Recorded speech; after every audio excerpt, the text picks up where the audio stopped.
No final de 2015, o Brasil foi tomado pela polêmica da fosfoetanolamina, um químico da USP que alegava ter desenvolvido uma fórmula da fosfoetanolamina que marcaria células cancerígenas de forma que o corpo de quem a tomasse combatesse essas células. Dessa forma, se popularizou no Brasil a história de que um químico da USP tinha encontrado a cura do câncer, mas tinha sido proibido de vender e de produzir por conta do interesse da indústria farmacêutica. O fato é que esse químico nunca tinha realizado nenhum teste clínico ou nenhum outro tipo de teste controlado para verificar a real eficácia dessa substância que ele distribuía há anos.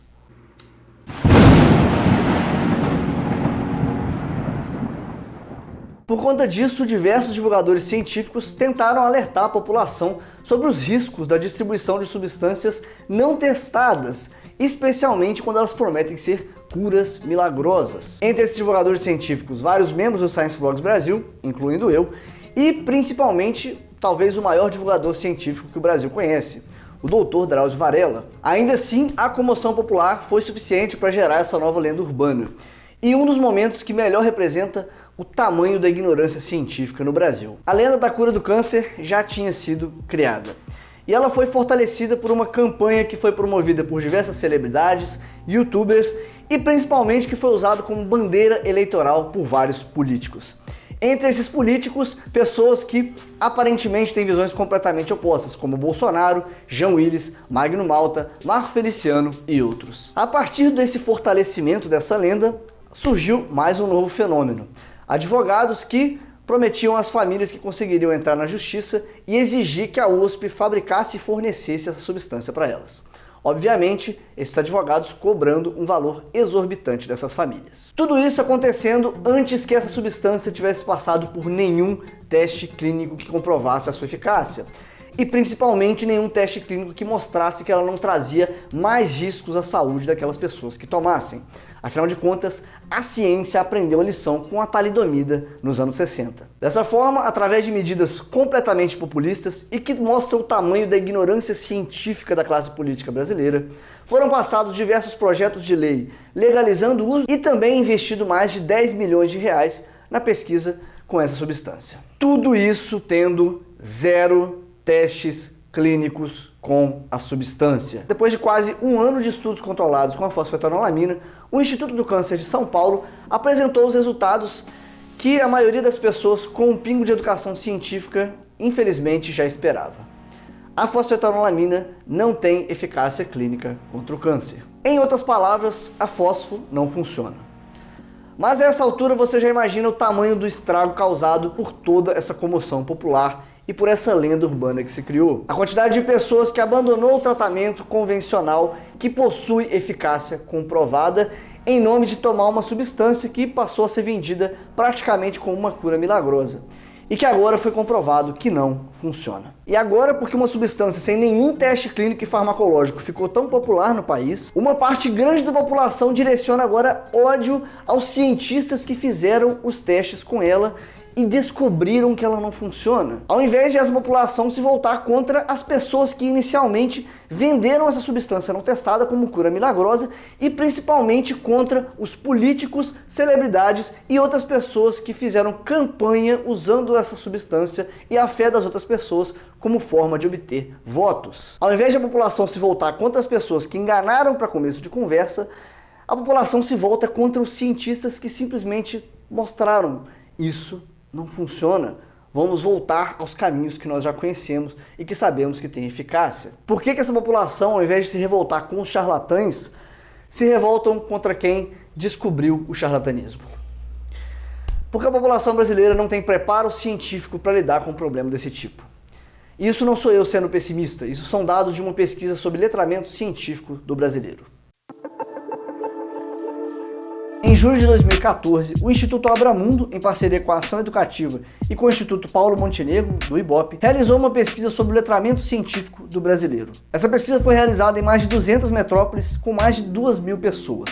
A intenção era compreender como era o letramento científico da população jovem e adulta no Brasil. Essa pesquisa categorizou o letramento científico da população em 4 níveis. O primeiro nível descreve pessoas com capacidade de obter informações a respeito de um texto simples que não exige conhecimento científico. Por exemplo, ler uma conta de luz, entender uma receita médica que foi passada e como deve se tomar um medicamento, a advertência sobre os riscos pulmonares do tabagismo e coisas desse tipo. O segundo nível descreve pessoas com conhecimento científico mais básico, capazes de obter e comparar informações a partir de textos e imagens simples. O terceiro nível descreve pessoas que conseguiram elaborar propostas para resolver problemas a partir de evidências e dados técnicos e científicos apresentados em infográficos, gráficos e outras representações simples de dados com mais de uma variável. Esse nível descreve também pessoas que foram capazes de estabelecer relações de causa e efeito a partir de dados empíricos. Bastante atenção nisso, porque isso é muito importante. Por último, o quarto nível descreve pessoas com domínio de conceitos e termos científicos, como unidade de medida e alguns conhecimentos básicos das diversas áreas científicas. Nesse nível estão pessoas capazes de verificar quão confiável é uma certa hipótese e ainda usar de conhecimentos prévios para elaborar argumentos sobre questões de ciência natural até questões de ética, por exemplo. E os resultados obtidos não são muito animadores. Esse resultado se refere à população brasileira entre 15 e 40 anos que tenham completado pelo menos até a quarta série, ou o atual quinto ano. Considerando o recorte geográfico e populacional, esses dados são representativos aí de uma parcela grande da população brasileira que é economicamente ativa, que participa de decisões práticas na sociedade, que formam famílias, dentre outras atividades de um cidadão. 16% dessa população foi classificada no nível 1, ou seja, aquela que só consegue obter informações de textos bem simples do cotidiano que não exijam conhecimento científico. Por exemplo, ler uma conta de luz ou uma receita médica. Quase metade da população, 48%, foi classificada no nível 2. No nível 3 nós só temos 31% e por último, no nível 4, apenas 5%. Isso significa que algo em torno de 64% da população brasileira sequer compreende no que esses dados implicam. Mais da metade dessa população não consegue interpretar relações simples de causa e efeito apresentadas num gráfico. Daí você entende por que tanta gente duvida que a temperatura da Terra esteja aumentando, mesmo tendo este gráfico que mostra dados de diversas agências de pesquisas independentes do mundo inteiro. Fica claro também porque tanta gente não consegue compreender a relação causal entre o surgimento de indústrias humanas, a emissão de gases de estufa e o aumento da temperatura média da Terra. Quase sempre não é uma questão de que evidências suficientes não tenham sido apresentadas, e sim que uma grande parcela da população não possui o ferramental lógico básico para vincular dados empíricos a hipóteses válidas. Só 5% dessa população foi capaz de usar terminologia científica e conceitos básicos de ciência para interpretar informações que não sejam estritamente coisas do dia a dia. 5%. E aí começa a ficar claro por que pseudociências e essas curas milagrosas fazem tanto sucesso no Brasil. Curas pela fé, homeopatia, tratamentos do autismo através de alimentação, acupuntura, terapias de reorientação, mais conhecido como cura gay, dietas milagrosas, hemoterapia, curas quânticas, design inteligente, feng shui, astrologia, regressão a vidas passadas, energia de cristais, água ionizada, dietas detox, terra plana, terapia de ondas gravitacionais, negacionismo da ida do homem à lua, e insira aqui a sua pseudociência favorita. Esses são apenas alguns poucos exemplos da quantidade gigantesca de pseudociências que pipocam hoje no Brasil. Você consegue com pouquíssimo esforço encontrar canais no YouTube e comunidades inteiras na internet dedicadas a esses assuntos e a dizer que a ciência tradicional é uma farsa. E é claro que com um pouco de investigação cética, nós sempre vamos chegar naquelas pessoas que estão ganhando dinheiro em cima das dificuldades dos outros com esse tipo de mentira. Não são poucos os casos de pastores pentecostais autodeclarados que são livres de pagar impostos e que usam da fé para extorquir seus seguidores em nome de conseguir dinheiro e até casas de fiéis que foram alienados através da promessa de curas milagrosas ou enriquecimento pela fé. No Brasil são cada vez mais comuns programas de TV de líderes religiosos que incentivam os fiéis a vender os próprios carros e dar o dinheiro para eles, quer dizer, para Deus, e prometendo que Deus vai retribuir esse dinheiro para a pessoa se ela doar com fé. Da mesma forma, uma quantidade imensa de advogados lucrou muito no caso da fosfetanolamina, pegando dinheiro pesado das famílias para entrar na justiça e obrigar a USP a fornecer essa substância, que nunca tinha sido testada. Hoje, indústrias de energia e exploração de combustíveis fósseis financiam movimentos negadores do aquecimento global no mundo inteiro. E esses movimentos geram uma onda imensa de negadores que acreditam fazer parte de um grupo seleto que conhece a verdade, mesmo indo contra todas as evidências e dados apresentados por pesquisadores do clima independentes no mundo inteiro. No Doenças como a poliomielite e varíola foram erradicadas no Brasil graças às vacinas. E hoje no Brasil começa a ganhar força o tenebroso movimento anti-vacinação, que já começou a gerar mundo afora epidemias de doenças que já tinham sido erradicadas. A pseudociência não é só um passatempo inofensivo de pessoas na internet. A pseudociência é perigosa, porque o exercício da ciência é basicamente olhar os fatos coletados na realidade e tentar compreender relações de causa e consequência. A ciência é isso. A ciência não é uma ideologia, a ciência não é um sistema de crenças ou de opiniões. A ciência é basicamente o exercício de olhar para a realidade como ela é e tentar compreender como ela funciona. O ceticismo da ciência exige que nós lidemos com a realidade como ela é, mesmo quando o que nós descobrimos sobre a realidade é desconfortável, mesmo quando a realidade é que um medicamento milagroso contra o câncer não funciona. Já a pseudociência traz esperanças quando a realidade não corresponde. A pseudociência se constrói montando um sistema de crenças através da seleção das evidências que são convenientes e se fortalece demonizando os céticos que mostram as falhas ou incoerências desse sistema. Enquanto a ciência funciona com a divulgação pública dos resultados, convidando especialistas a contestarem esses resultados encontrados, a pseudociência funciona transformando em inimigos todos aqueles que contestam ou tentam propor formas de testar se esse conhecimento é válido ou não. Enquanto a ciência formula e apresenta teorias que podem ser provadas como falsas, é o princípio básico da falsibilidade, a pseudociência inventa pressupostos que não têm como ser testados de forma a fugir de uma análise cética. Agora, por que essas pseudociências encontram um apelo tão grande aqui no Brasil? Bom, considerando o indicador de letramento científico, não é tão surpreendente que essas coisas façam tanto sucesso por aqui. Da mesma forma, fica um pouco difícil culpar as pessoas que caem nesses contos e até muitas das que popularizam essas ideias e terapias alternativas. Em uma população onde apenas 5% das pessoas têm a capacidade de formular hipóteses em diversos campos de conhecimento, não é tão surpreendente assim que charlatães e pessoas mal intencionadas tenham uma vida tão fácil no Brasil.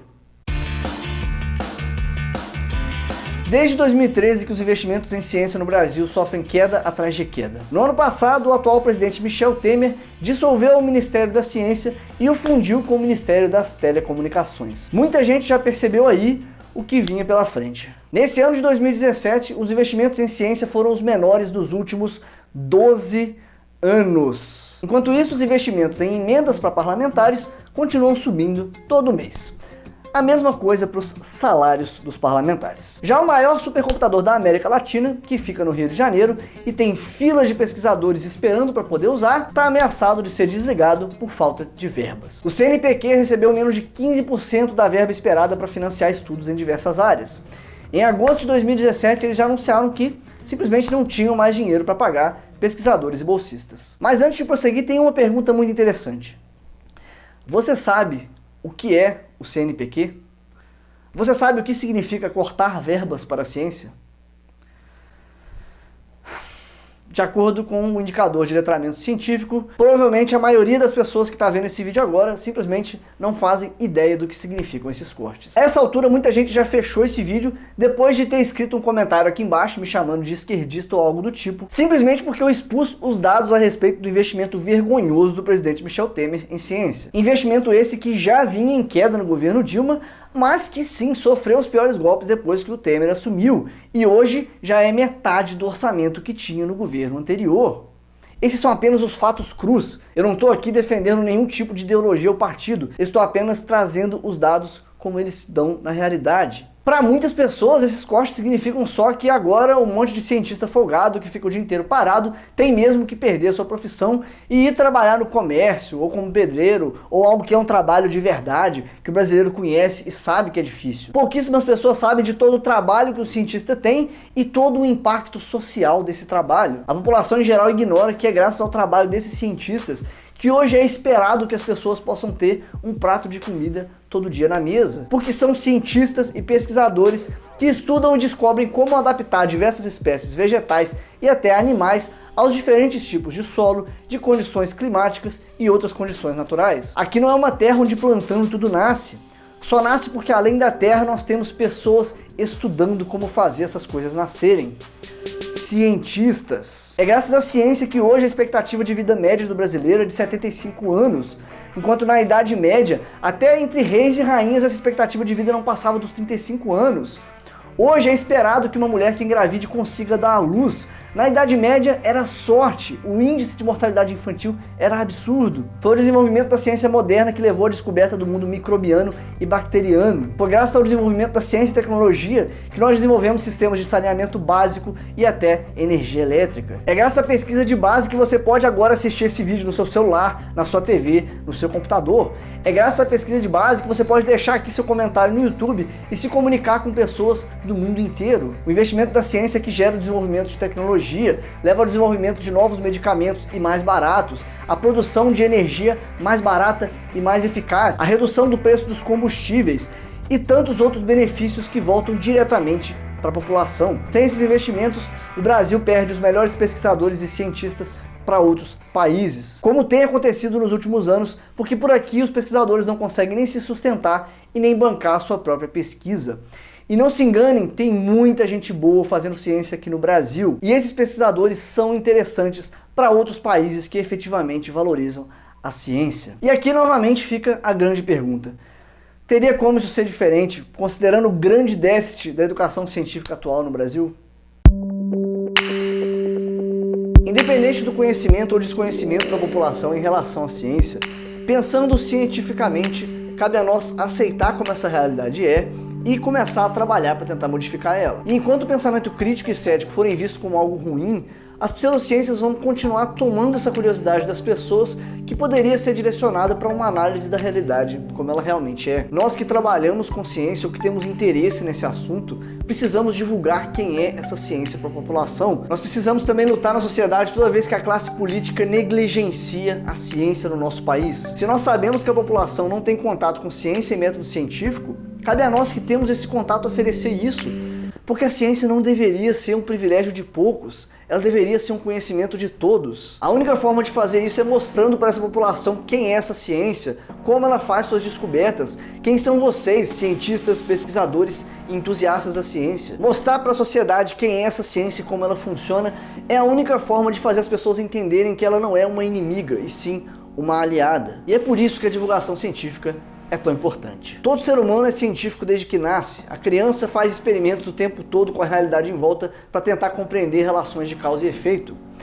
Até que vem um adulto e ensina para ela que a curiosidade matou um gato. Nós precisamos aprender que essa curiosidade é saudável, incentivar essa curiosidade. Nós precisamos aprender que essa investigação constante pode até nos levar a verdades desconfortáveis, mas que nem por isso deixam de ser verdades. Os efeitos terríveis das pseudociências na nossa sociedade mostram que ignorância não é bênção. A ciência entende a nossa falibilidade humana, aceita que nós somos crédulos demais e que nós erramos muitas vezes nos nossos raciocínios. E ela tenta nos ajudar a suprir essa falibilidade com uma investigação cética e sistemática do mundo ao nosso redor. Nós podemos continuar acreditando nos gurus, nas pirâmides financeiras e nas pseudociências que todo dia surgem com novas promessas e teorias que não têm nenhuma evidência ao seu favor. Ou nós podemos nos dar o direito de exigir evidências para saber os fatos antes de acreditar em qualquer teoria ou solução mágica que nos apresentam. E eu não sei quanto a você, mas eu não quero acreditar.